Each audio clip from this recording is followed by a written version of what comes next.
Welcome back to the Daily Balance Podcast, a podcast dedicated to helping find your equilibrium in life's most challenging moments and turning awareness into action. In our recent episodes, we've tackled big topics like mental health, traveling with special needs children, behavioral health, and autism. But today we're focusing on an issue that touches millions of lives and truly tests the limits of our balance: Alzheimer's disease. The title of this episode is Beyond Memory Loss, Understanding the Full Scope of Alzheimer's. When we hear Alzheimer's, we instantly think of forgetting, but those living with it and their caregivers, the reality is much broader and deeper. It's about changes in personality, communication barriers, challenges with spatial reasoning, and daily subtle shifts that reshape a family's landscape. Yes, so in this episode, we're tackling the hard questions. How does the earliest onset non-memory related symptoms manifest? What does the latest research tell us about the link between lifestyle and the risk of developing Alzheimer's disease? And most importantly, how can we as family and friends, caregivers, cultivate the empathy and practical strategies needed to support a loved one through all stages of the disease? So join us as we move beyond the familiar narrative of memory loss and explore the full scope of Alzheimer's, offering insights and new perspectives on finding balance and connection even amid the storm. So let's talk about the U.S. Alzheimer's statistics age 65 and older. In 2024, the estimates were that 6.9 million Americans aged 65 and older are living with Alzheimer's dementia. Risk by age, well, it looks like between 65 and 74-year-olds, 5%. Between 75 and 84-year-olds, 13.1%. And 85 and older, 1/3. That's 33% of our American population has Alzheimer's dementia. Wow. So it's projected by 2050, the number of Americans aged 65 and older with Alzheimer's may grow to a projected 12.7 to 13.8 million, barring any medical breakthroughs. The mortality, Alzheimer's is the 5th leading cause of death among Americans 65 and older. And between 2000 and 2021, deaths from Alzheimer's disease increased by 141%. So those are big numbers. Let me give you a few more.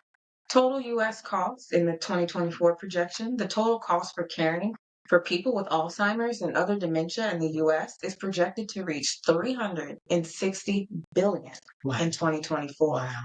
For unpaid caregivers, more than 11 million family members and other unpaid caregivers provided an estimated 18.4 billion hours of care in 2023.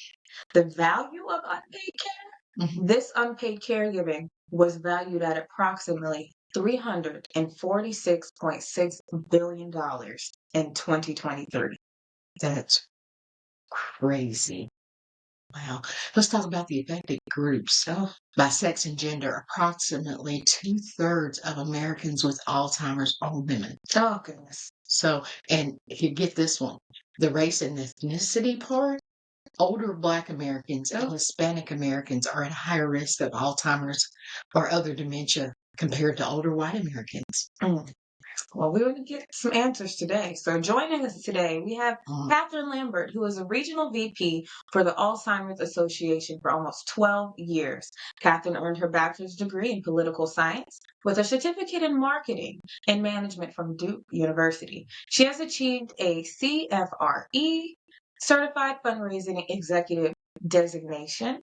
Katherine has worked for the Alzheimer's Association, which is a national nonprofit with local chapters throughout the U.S.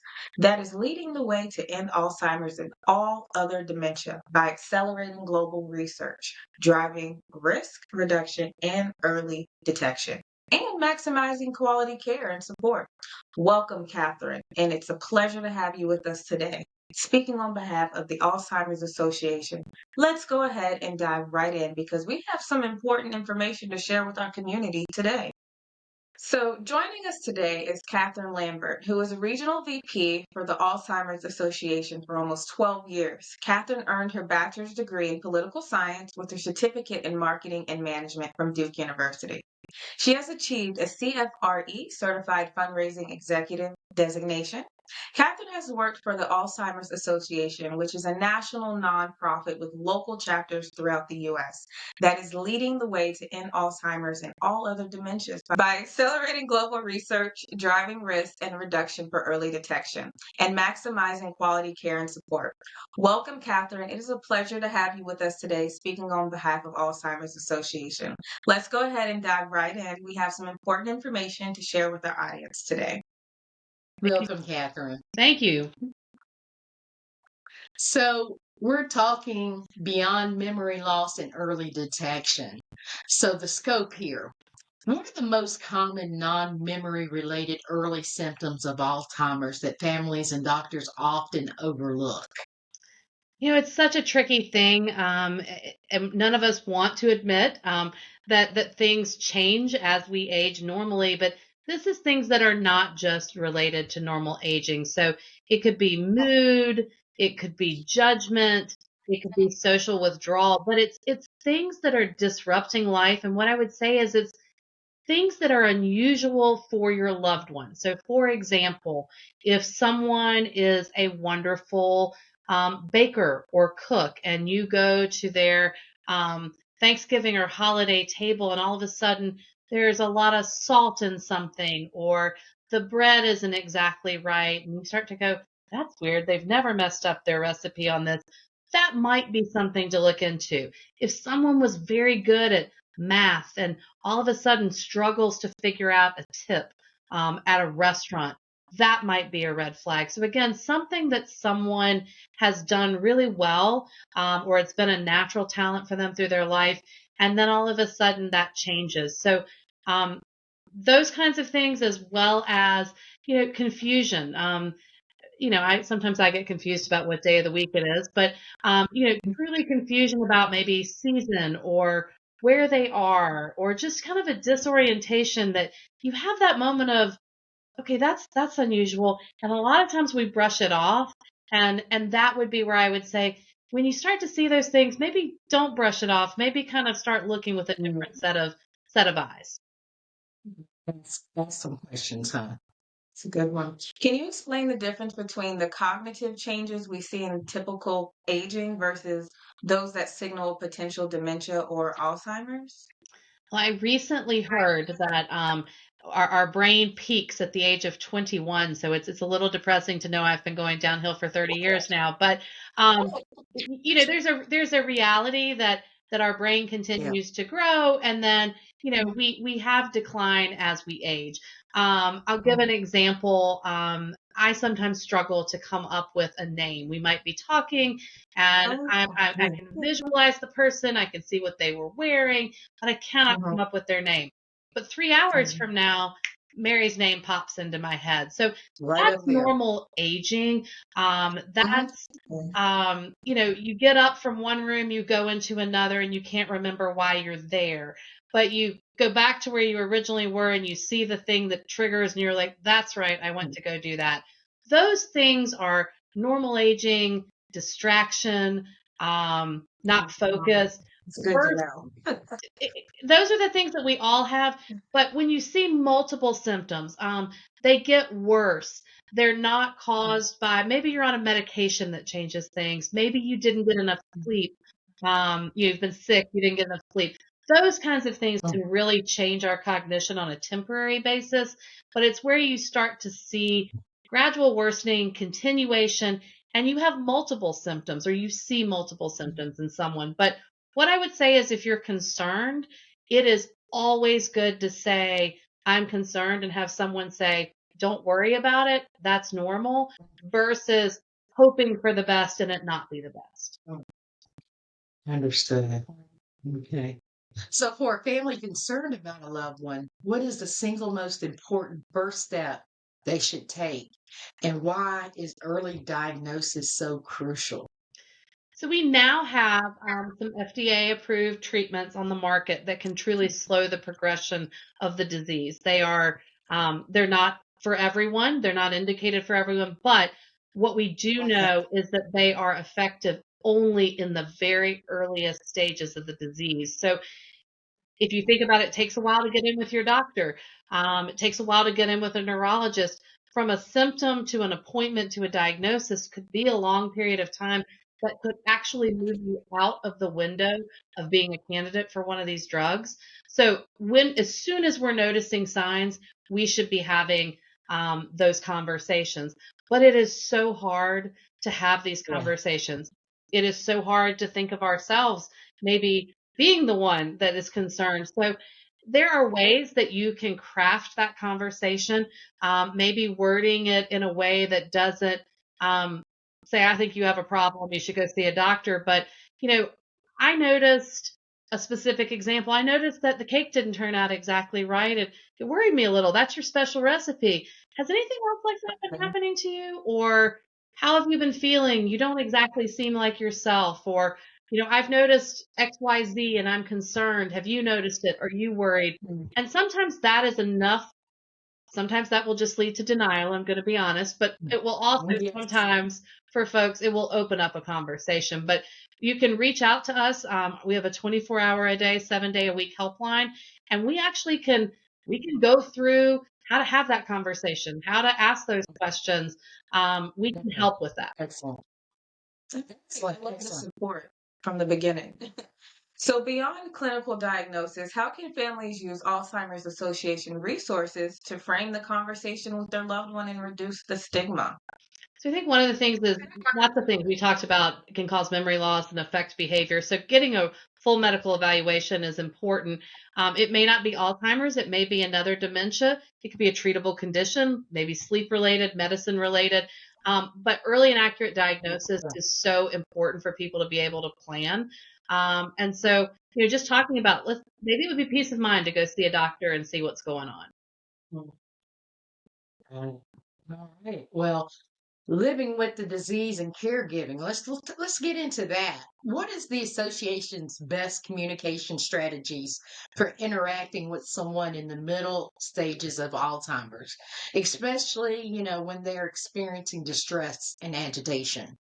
So we have a lot of resources, in-person virtual education programs on our website as well that help folks really navigate the challenges of being a caregiver, or maybe someone you love, you're not the primary caregiver, but you interact with that caregiver and the person with the disease. This middle stage of Alzheimer's, we know it's a progressive disease. It's typically the longest stage. It can last for a lot of years, and it's not the same from one person to the next. So what you see in one place may not be what you see somewhere else, but it requires additional care as the disease progresses, the symptoms become more pronounced. And so I think one of the biggest things is talking with that caregiver and understanding where their loved one is at any point in time. So if you're going to have dinner or a holiday meal, or just saying, what are topics they like to talk about? What are things that are a good place for them? Some it's going back 20, 25 years. Others, it's also arming people with how to, I would say, just go with it. So, when someone says something that doesn't make sense, instead of saying, well, that's not true, or what are you talking about? That's crazy. Instead say, gosh, that's fascinating. Tell me more about that. And, if you can join that person in their reality, wherever it is, let's be honest, sometimes it's fun to go to their reality. It's a non-threatening way to engage. And if you're able to talk about maybe 4 p.m., we talk about holidays. If you're sitting down for your holiday meal traditionally at 4 p.m., and that's not a good time for this person, which it's often not for people in the middle stages, maybe having a conversation of, can we move to 1 p.m.? Can we move to noon? So trying to find those things that you can keep. So what can you keep versus what do you take away? So if they can't cook anymore, what can they help you do? Can they help you set the table? Can they help you wash the vegetables? So how do you find a way to engage them in active participating life versus just, oh gosh, it would just be easier if I did it by myself. So those are some of the suggestions I would say as folks are in this, find where the good moments are and understand where the good conversations are, and arm your friends. If you're living with this day in and day out, people are nervous. People want to be successful in their conversation with your loved one. Help arm them with what that is. Can you touch base just a little bit on what you're saying around the 4 p.m.? Yeah. Are we talking about the sundowners? Not Can we everyone touch has on that that, a little? but many Yeah. do. Many do and find kind of that, 4 p.m. to 6 p.m. time frame. If there is agitation, sometimes it can be heightened at that point of time.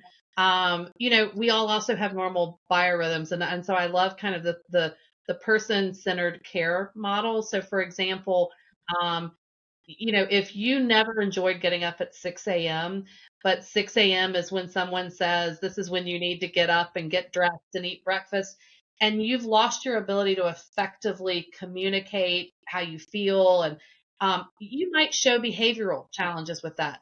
Whereas that same person, if we let them sleep until 9 a.m. and get up, they could be delightful. So looking at what is a root cause of what a behavior is, and is there a way to meet that person where they are when words and kind of what we would all put in that adult grown up behaviors of how we interact with one each other go away.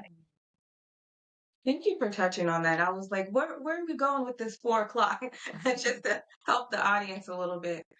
So a large focus of our podcast is the daily balance. What self-care advice or resources does the association specifically offer for full-time caregivers to prevent burnout and maintain their own health? Yeah.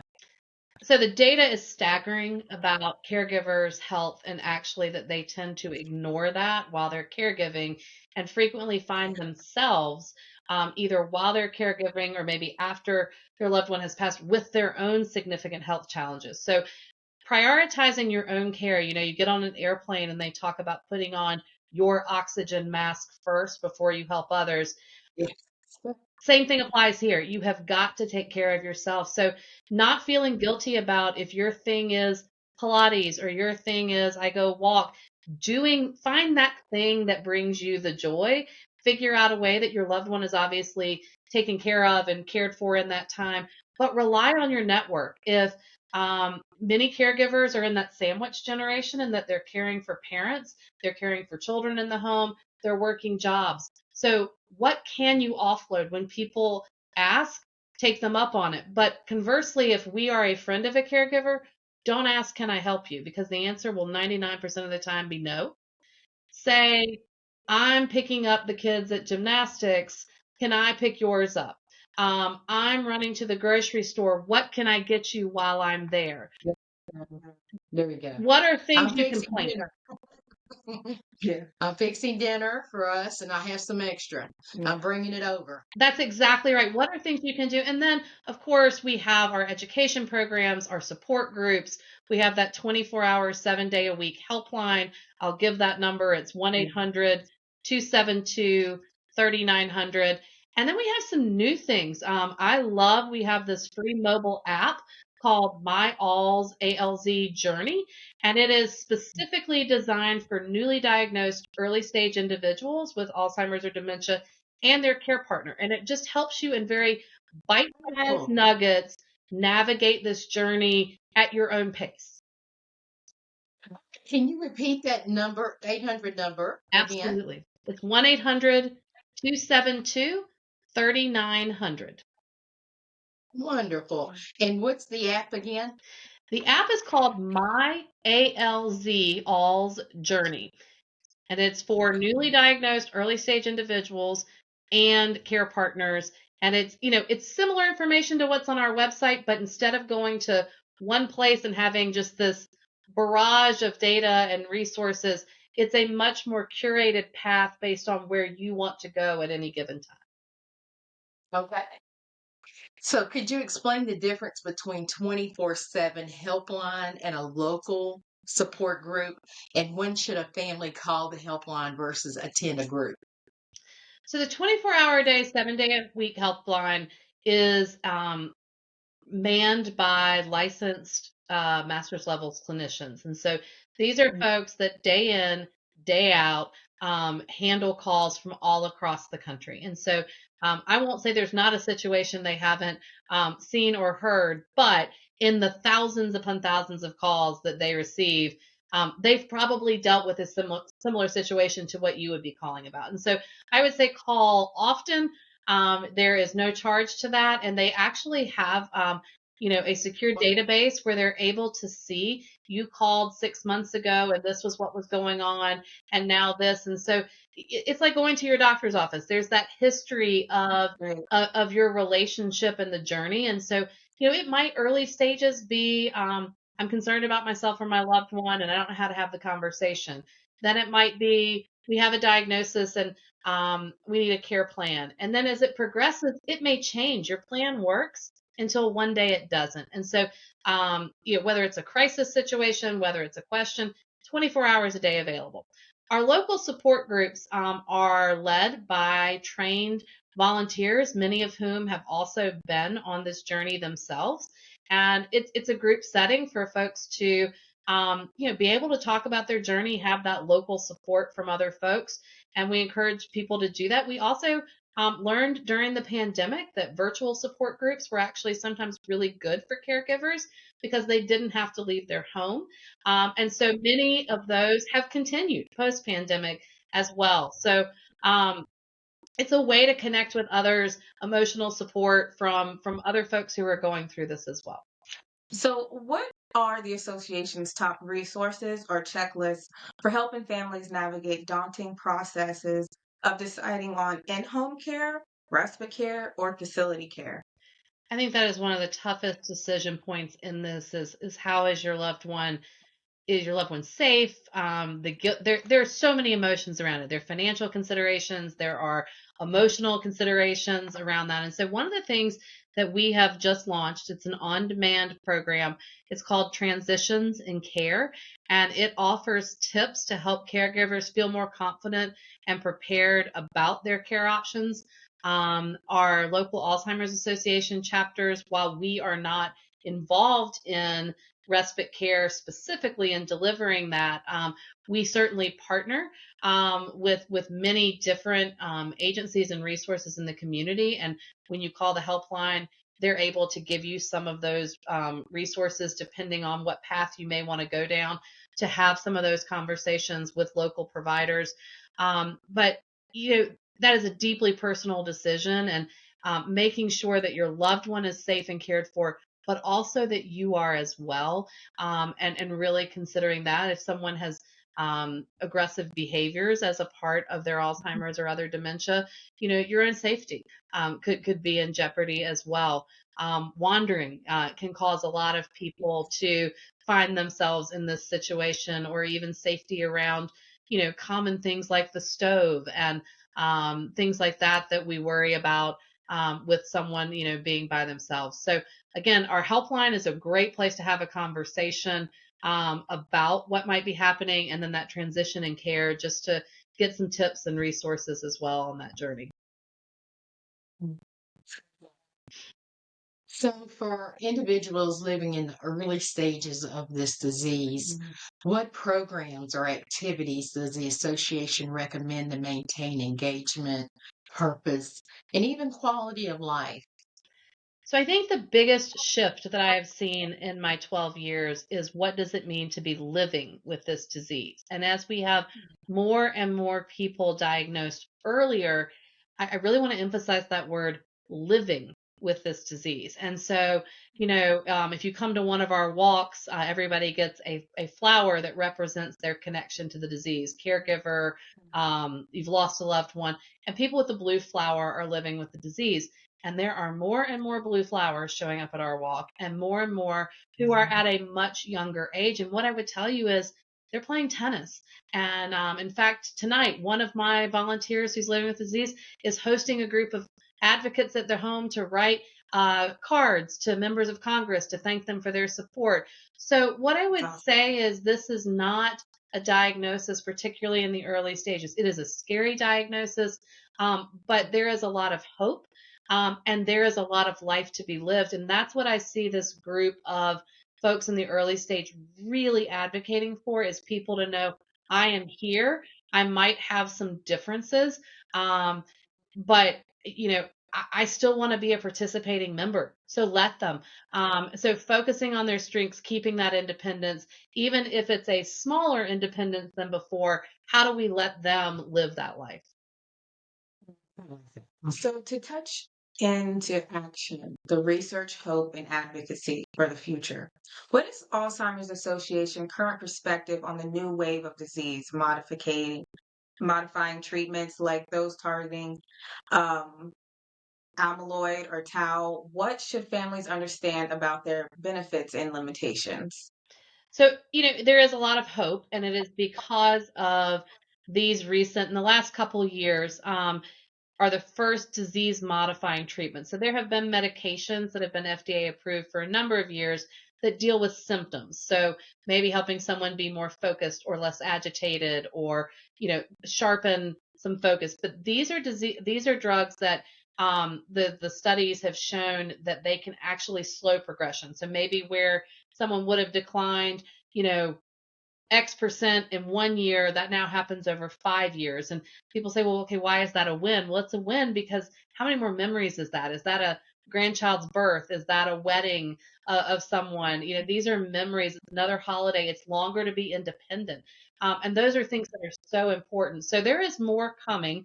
The drugs that are currently FDA approved, that are marketed as donanemab and lecanemab, actually they're marketed as Kisunla and Leqembi. They are treating the same basic underlying biology. They clear amyloid plaques from the brain. And why that matters is early detection and accurate diagnosis matters, because if you don't have those plaques in your brain, these drugs won't work for you. So if you have Lewy body dementia or Parkinson's dementia or frontotemporal vascular, these are not going to be effective treatments. Now, there are other treatments in the pipeline that are dealing with other underlying biologies and, expected to report out in the coming years. So there is much more coming. These were just the first things that researchers began looking at 20, 25 years ago, because it takes that long to go from laboratory to medicine cabinet. So, they are not for everyone. They are in the earliest stages. So the biggest piece I would say is, if you have any concerns, have the conversation, have the testing, diagnostics done, because you don't want to waste a single minute if you are eligible for these treatments. And then it's a conversation. Like anything, there are risks with these drugs. You think about cancer and chemotherapy. Chemotherapy has a lot of downsides as a treatment method, but that's a conversation between the patient, the family, and the doctor to figure out what makes sense. Gotcha. So let me ask you this. Are there any biomarker tests like blood tests or PET scans that the association believes that, currently promising for pre-symptomatic detection for the disease? I think this is one of the most exciting things that's happened in the last few years. So, used to be diagnosis happened at autopsy, an accurate diagnosis. You would have symptoms, but that's where it happened. Then, really, it became about a spinal tap, which is no one wants to sign up for that. Fairly No. invasive, uncomfortable, can be uncomfortable, and not highly accessible. PET imaging, so where there's a brain scan, that is an effective diagnostic tool, but it's expensive. And so now, just this past year, there is an FDA approved blood test that can actually, with incredible accuracy, give a diagnostic. And Mhm. what's game changing about that is it's low cost, it's low invasive. I mean, you go to the doctor and you have vials of blood drawn to test for all kinds of things. Mhm. And it truly is able to get into all of our rural communities. You don't have to have a leading medical facility to have an accurate blood test. So we are just now looking at diagnostic criteria. How does a doctor use this? What is the standard for this? But I do think this is going to be game changing as we move forward. Is there a name for this test? You can add, there are plenty of tests. There is one that is currently FDA approved, more to come. And you can ask your doctor. Typically, they are not using it as a preventative screening like you might for, you have your blood pressure checked, or they're checking your cholesterol levels, things like that. But I do think there's coming a day where this drug Leqembi is back in clinical trials for folks that are not symptomatic, but they do have the underlying biology. So imagine if, you think about cholesterol, you get a blood screen, tells you have high cholesterol. They tell you to do diet, exercise, lifestyle interventions, but then there's also a therapeutic that can be prescribed to lower that risk. And the same thing could become true in this space as well as we progress over the next few years. Excellent. Excellent. Great. So your organization funds research. What is one area of research the association is most excited about right now that fundamentally changes the trajectory of the disease in the next 5 to 10 years? So much, I think it's this culmination of just what I shared, that there's now this blood test. There, we talked about lifestyle intervention in a big study we just funded, U.S. Pointer, first of its kind. It was a clinical trial to look at multiple lifestyle interventions, so diet, exercise, cognitive stimulation, and then medical monitoring. How does that protect our brain? How does that give us that, eat better and your cholesterol level will be lower kind of thing, but with our brain? And then these treatments that are available, how does that all work in concert with one another? That's what I'm most excited about. But the results were amazing from this clinical trial that really looked at two groups. One was very prescriptive, had a prescription, if you will, for exercise and diet. The other group got to kind of pick their goals in those areas. The group both had a lift from the beginning of the study to the 2 years of completion in their cognition. But the group that was on this very strict plan, their brains were chronologically almost 2 years younger than the other group. And so imagine, if you're 60, Wow. your brain is 58, like that's a win. Thinking about that right now. Just a second. Okay. Amazing. Amazing. So, how does the association help individuals and families navigate the process of finding and enrolling in these clinical trials and ethically? True. Absolutely. So, interesting, this particular trial, U.S. Pointer, it's not, a little hometown pride for us in the North Carolina is that the study was actually started and run out of Wake Forest University. And so one of the 5 cohorts across the country was in the triad area of Greensboro and Winston-Salem, and really worked to grassroots recruit participants because we wanted this trial to be different than what we see in clinical trials, where we have tremendous underrepresentation in those trials. And we knew that working with faith-based communities and other community partners would help with some of the trust factors around ethics of clinical trials as well. And so this trial was actually 31% non-white, which is certainly not representative of our population across the country, but it is significantly better than the average in clinical trials. So what we hope, not only the results from this trial, we want people to be able to say it applies to everyone, not just a small group of people in doing this. So this is something we take very seriously as our role as a leader in research at the Alzheimer's Association. We have something called Trial Match that connects individuals. You could be a caregiver, you could be the child of someone with Alzheimer's, but you go in and it's almost like a dating service for clinical trials. You enter your information in, and then it gives you a list of trials you might be a candidate for, and you can decide if you want to reach out to any of those. Obviously, each of them has, criteria and interviews and that sort of thing, but that is a place where they are vetted, approved trials to come in. But it's a great way. I mean, there are trials happening on movement, on dance, on sense of smell. So many trials are pharma related. I think that's what we hear the most about. But so many trials are lifestyle intervention, are about caregiver stress, are about all kinds of different things. So I encourage people to check that out on our website, alz.org/trial match. Love that. alz.org/trial match. Okay. Love it. So what is the role of lifestyle factors like diet, exercise, and social engagement, topics that we cover on the Daily Balance, and cognitive resilience, according to the latest research of the association is tracking? Well, for everybody that didn't exercise this morning or maybe ate that donut, I got bad news. The data that came out of US Pointer told us that a combination of regular physical exercise, good nutrition, daily cognitive challenges, and social engagement can in fact improve brain health. And so the study looked at, now this is not go run a marathon, so that's the good news. 30, 45 minutes of moderate to intense aerobic activity 4 times a week, doing some strength and flexibility, doing kind of computer-based brain training 3 times a week for 30 minutes. That was part of the study.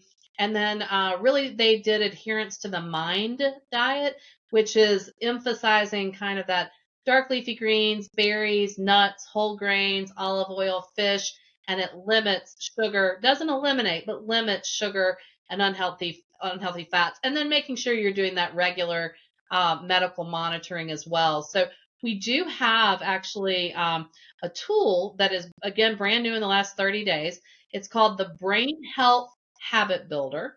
It's a free online tool. You go to alz.org/habit builder, or you can go to alz.org and find all of this there. But what you do is you answer a few questions about yourself, about some of your choices around diet, exercise, and you'll get kind of a little assessment. I got to be honest, I look forward to taking it again. My assessment wasn't as great as I would like it to be. Talks about sleep is in there too, but it helps you make a plan to help protect your brain. So you get research-backed guidance as a part of it, and it really is not focused on make massive changes all at once, but what can you do today? What one step, if you're the person that drives around the parking lot for 30 minutes waiting for the first 2 spaces at the grocery store to open up, maybe you just take a further away parking spot, and that's a start to your change. Maybe you think about it, your holiday meal, instead of like me wanting a plate of all carbs, maybe you say, you know what, I'm going to pick my one favorite and I'm going to put a little more of the leafy green on my plate. So, finding ways to make baby steps for lasting change. Excellent. And those same things can apply to every disease we have out here. If we just applied them earlier, we wouldn't have these diseases. So if a listener wants to get involved, what are the most impactful ways they can support the Alzheimer's Association's mission, both locally and nationally? So we are always looking for volunteers. We look for community educators. So some of these programs that we have, if somebody would love to get trained and do some of that presenting in their own organizations, sororities, business groups, faith communities, we would love that. That is an opportunity. alz.org/volunteer. Every fall, we have Walk to End Alzheimer's. It is a wonderful way to engage in just you're getting some exercise, so that's good. But you're coming together with hundreds and thousands of folks. In North Carolina, we have 17 walks, so in most communities. And it is free to participate. We encourage folks to fundraise and gather people to join them, but great way to just show up for the community and show support. And then, we also have this great program called Do What You Love to End Alz. And it is a great way to take whatever is your thing. So if it's golf, if it's mahjong, if it's bridge, if it's you scrapbook, you can create a fundraiser from that and engage other folks. And we would love to have a conversation about how do you take something that you're already doing that's a passion and turn it into something that fuels this research and fuels the care and support that we do. Amazing. Amazing. Well, and with that call to action, we appreciate that. And you know what, Katherine, we want to extend a huge, heartfelt thank you to our incredible guest, Katherine Lambert, for joining us today. Katherine, your insights on Alzheimer's and the Alzheimer's Association were truly fascinating and very valuable. Do you have anything else that you want, any other information you'd like to give to our listeners? I would love to say first, thank you for helping us share this message. And the piece I would leave everybody with is that this disease can be an incredibly isolating disease for the individual who has the disease, their loved ones, and people haven't wanted to talk about this disease. I see that changing. I see that changing as mainstream TV, movies start making this a topic we're talking about. But please don't go down this road by yourself. It's a hard and difficult journey. There are resources. And then as a community, if you're not on this journey, find a way to engage with someone who is, because that additional level of support for them makes a huge difference. Yes, all about finding your community. And we really appreciate you taking the time to share your expertise and your story with our listeners. And if our audience wants to connect with you and learn more about the Alzheimer's Association, give us the best place to find it online.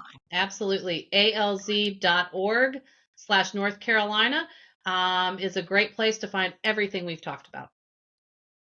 What is fantastic. We will make sure all of those links are in our show notes below. So thank you again, Katherine. It was an absolute pleasure having you. Thank you. And that brings us to the end of our conversation on Beyond Memory Loss, Understanding the Full Scope of Alzheimer's, in our last episode of 2025. If today's discussion left you feeling overwhelmed, I want to gently remind you of what we talked about a few weeks ago in our episode, Mastering Mindfulness for Anxiety.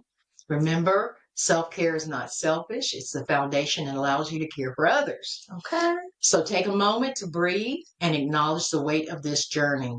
We covered a lot of ground, from understanding the subtle non-memory symptoms to the critical importance of supporting caregiving and the network. If you or a loved one with Alzheimer's, or if you're concerned about your own cognitive health, here are your daily balance takeaways. Look beyond memory. Pay attention to changes in mood, language, or reasoning. Seek support. You don't have to navigate this alone. Resources are available. Find your moments. Even small moments of connection or peace can restore your balance. Hey. For our dedicated supporters, stick around for our after show called Tea Time. We'll be continuing today's topic, answering your questions, diving deeper into personal stories, and analyzing details that relate to our topics, and hanging out maybe with a cocktail. Definitely with a cocktail. Tea Time is where we get to connect with our closest community. If you want to be a part of that inner circle and get instant access to the after show, subscribe and join our community for Tea Time. Tune in again in January 2026 for more creative episodes and more informative content. Happy holidays to you and your family from our family. And thank you for your love and support, and for allowing us to bring you authentic and relatable content. And for making this podcast an amazing experience. Until then, always remember, count it all joy.